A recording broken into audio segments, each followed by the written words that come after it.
Okay, power. I should do this one. You working?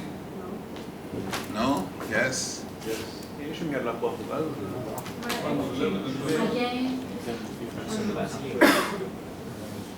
Two times?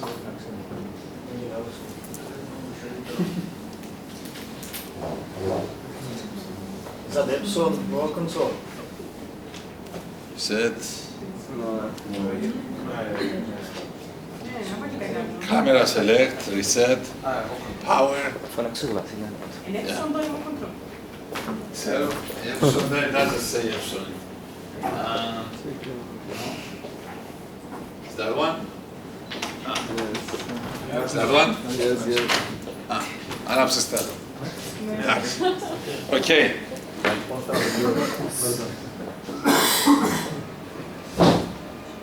Most people actually, is it working now? Huh? Let's see, it's for this we're talking. Let's see if this works. Okay, most people would to be modify the charges. It's not illegal. You can draw the line later. Many people do things simply because they are not illegal.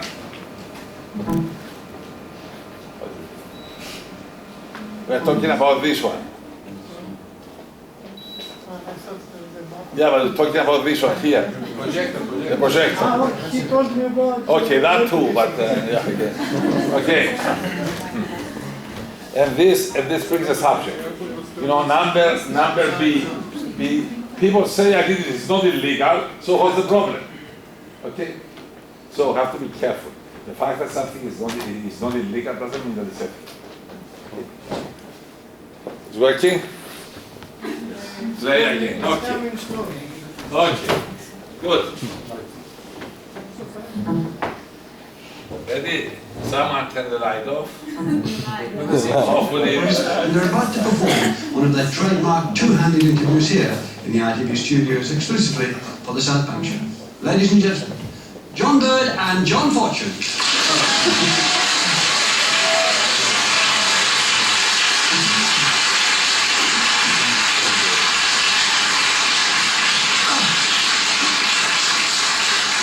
George Carr, you are an investment banker. I am, yes. Yes.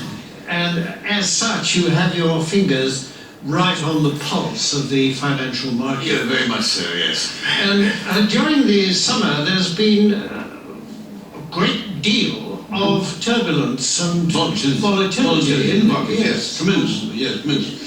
Yes, yes. And what has caused that? Well, you have to remember two things about the markets. One is that they are made up of very sharp and sophisticated people who, these are the greatest brains in the world.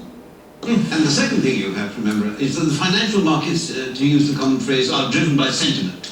What does that mean? What does that mean? Well, things, let's say, are just going along as normal in the market, and then suddenly out of the blue, one of these very sharp and sophisticated people says, "My God, something awful's going to happen! We've lost everything. Oh my God, what are we going to do? What are we going to do? Shall I jump out of the window? Shall I jump out of the window? Let's all jump out of the window. Oh, sell! We've lost a sell! Sell! Yes, Precisely. yes. And then a few days later, this same sophisticated person said, "You know, I think things are going rather well." And everybody said, "Actually, I agree with you. I think we're rich. We're rich. We're rich. Yes. Bye. Yes. And that's what we call market sentiment. Yes, surely we are exaggerating just a bit. Well, I don't know. I mean, in August, the middle of August this year, when the market absolutely plunged in London, a well-known city firm, State Street Global Markets, issued a statement in which it said, and I quote, "Market participants don't know whether to buy on the rumour and sell on the news, do the opposite, do both, or do neither, depending on which way the wind is blowing," unquote. Yes, and this is the kind of rigorous analysis that companies will pay huge salaries for. Yes, exactly. And a few days later, when the market had gone up a little bit, the senior equities advisor on ABM Ambrose Morgan said, and I quote, "We're back to happy days again." Well, no prices too high for that kind of mature wisdom. So is it? This sort of people are paying millions of pounds in bonuses. Yes, of course. During this summer, there have been actual causes behind the volatility in markets, haven't there? I mean, specifically and especially in America, granting vast numbers of mortgages to people who can't afford them on properties which are diminishing in value. This is the so-called subprime situation, yes. The subprime market. Yes. How does that work, in fact? Well, imagine, if you can, say, an unemployed black man sitting on a crumbling porch somewhere in Alabama in his string vest, and a chap comes along and said, would you like to buy this house before it falls down? And why do you let me lend you the money? And is this chap who says this, is he a banker? Oh, no. He's a mortgage salesman. His income depends entirely on the number of mortgages that he can arrange. So his judgment to arrange mortgages is completely objective? Completely objective, yes, absolutely. Yes. And what happens next? Well, then this debt, this mortgage, is taken, bought by a bank and packaged together on Wall Street with a lot of other similar debts. Without going into much detail about what is actually... Without going into any detail, that's far too boring. And so this is put into a package of debt, and then it's moved on to Wall Street, and this is extraordinary what happens then, that somehow this package of dodgy debts stops being a package of dodgy debts and starts being what we call a structured investment vehicle. And SIV? And SIV, exactly, yes. Yes, I see. And then someone like you comes along and buys it. I buy it, yes, and I will bring up, I don't know, somebody in Tokyo and say, look, I've got this package, do you want to buy it? And they say, what's in it? And I say, I haven't got the faintest idea. And they say, how much do you want for it? And I say, $100 million. And then they say, fine, that's it. And that's the market.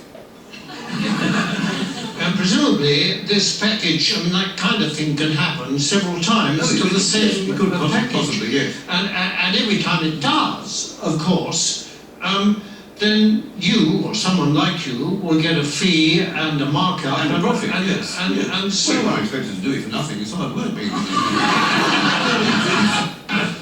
in view of the fact that in these packages there's a lot of dodgy debt, what is it about it that attracts the financial risk taker? Yes, well, because these hedge funds, as they're called, which specialise in these debts, they all have very good names. You mean they're responsible companies? No, I don't know. It's nothing to do with their reputation. They have actually very, very good names. The names they think up of them are very good. I'll give you an example. There's a very well-known American Wall Street firm called Bear Stearns, who have two of these hedge funds which specialise in these mortgage debts. And they lost so much money, lost so much of its value, that Bear Stearns announced that they would have to put in $3.2 billion into one of the funds to try and keep it afloat. $3.2 billion? $3.2 billion, yes. And even then they said the investors couldn't get any money out of it and they were going to let the other fund go. But one of these funds was called the High Grade Structured Credit Strategies Fund, and the other was called the High Grade Structured Credit Enhanced Leverage Fund. Well, that sounds very good. That's good, isn't it? It sounds very trustworthy. This is the magic of the market. What started off as lending a few $1,000s to an unemployed black man in a string vest has become a high-grade structured credit enhanced leverage fund. I like the sound of it. It is good. It sounds very trustworthy. I mean, it's got good words in it. It's got words like high. High is good. High is good. It's better than low anyway, isn't it? Yes. And structured is another good word. Very good. Enhanced. I love enhanced. Enhanced is very good. I mean, I'd buy anything if it said enhanced. Yes. It might have been different if it had said the unemployed black man in the string vest fund, but yes, because then alarm bells might start to ring. But despite these very plausible names, surely the reality is that the people that lent all this money have been incredibly stupid.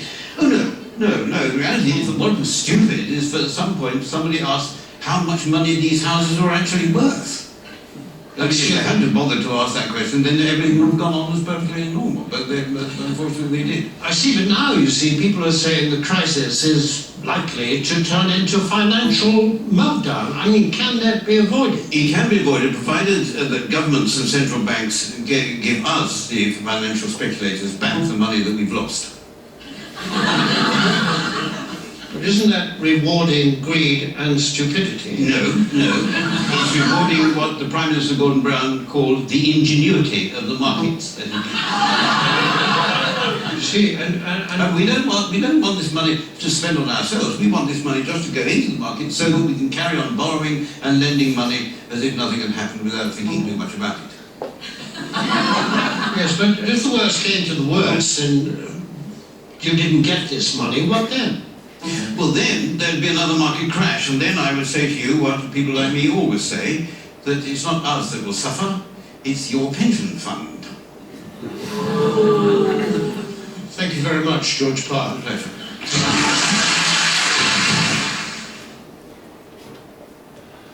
Okay, does this answer your question? Right? Right? That answers your question. No transparency, no regulation. Yeah. This is what we call toxic assets. You create them based on no value, and you package them, or repackage them, and structure them, and then sell them. And people buy them, and then someone asks, what is this worth? And when you discover it's not worth much, then you have. For example, you don't even need to repackage it. You don't need to do borrowing it. Right. So that's the reason that we will have an opportunity to talk about these things. And I gave you an assignment, which is due on Moodle, it's not here. It's due on Monday.